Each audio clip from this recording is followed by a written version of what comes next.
আপনারা অনেকেই ভাবছেন হয়তো খন্দকার ঝিনুক কি অ্যাপ দিয়ে ভিডিও মেক করে, তা আমরা খুব সহজেই জানতে পারবো এই ভিডিওটির মাধ্যমে। তো ভিডিওটা সম্পূর্ণ দেখুন। আমরা শুরুতে ক্যাপকাট অ্যাপটি ওপেন করে নেব। যে জায়গায় ভিডিও আছে সেই জায়গায় ভিডিওটা কাট করে নেব। আবারও ভিডিওটা কাট করে নেব, একটু বাড়িয়ে নেব।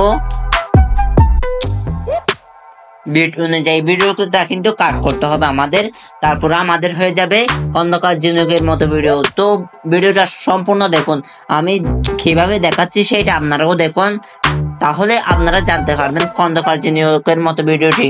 তো আমরা এটা একটু স্ক্রল করে এখানে ফ্রিজে ক্লিক করব। ফ্রিজে গিয়ে ওভারলেতে ক্লিক করে ওভারলেতে নিয়ে আসবো।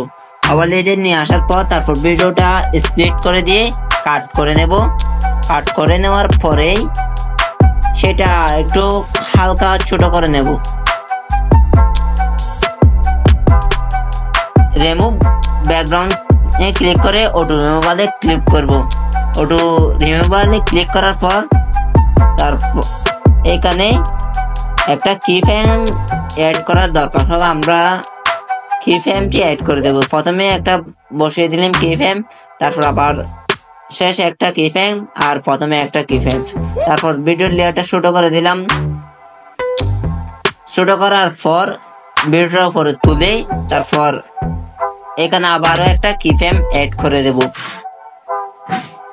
কি ফ্রেম অ্যাড করার পর আবার ভিডিও অনুযায়ী বসিয়ে দেব। দেখতেছেন ভিডিও অনুযায়ী বসিয়ে দিচ্ছি। এরকম করে আপনারাও করে নেবেন। তারপর এখানে একটা কার্ভ অ্যাড করব, গ্রাফস অ্যাড করব। গ্রাফ আমি এজ আউট এটা অ্যাড করলাম। আমাদের ভিডিও অনুযায়ী অ্যাড হয়ে গেছে। তো এইখান থেকে ভালো করে একটা গ্রাফ অ্যাড করে নেব। গ্রাফ অ্যাড করে নেওয়া শেষ। এখন আমাদের ভিডিওর পরে লেয়ারটাতে অ্যানিমেশন অ্যাড করব। অ্যানিমেশন অ্যাড করার পরেই এইখানে একটা অ্যানিমেশন অ্যাড করে নিলাম। ভিডিও অনুযায়ী একটা অ্যানিমেশন অ্যাড করে নিলাম। এড করে নেওয়ার পর আমাদের অনেকটাই হয়ে গেছে। এখন খন্দকার ঝিনুকের মতো ভিডিওর ব্যাকগ্রাউন্ডটা হয়ে গেছে। দেখুন, আপনারাও চাইলে এরকম এইভাবে ভিডিওর ব্যাকগ্রাউন্ড চেঞ্জ করতে পারবেন খুব সহজেই। তো আজকের ভিডিওটি যদি ভালো লাগে অবশ্যই চ্যানেলটা সাবস্ক্রাইব করবেন, আর যদি ফেসবুক পেজ থেকে দেখে থাকেন অবশ্যই ফেসবুক পেজটা ফলো দিয়ে যাবেন।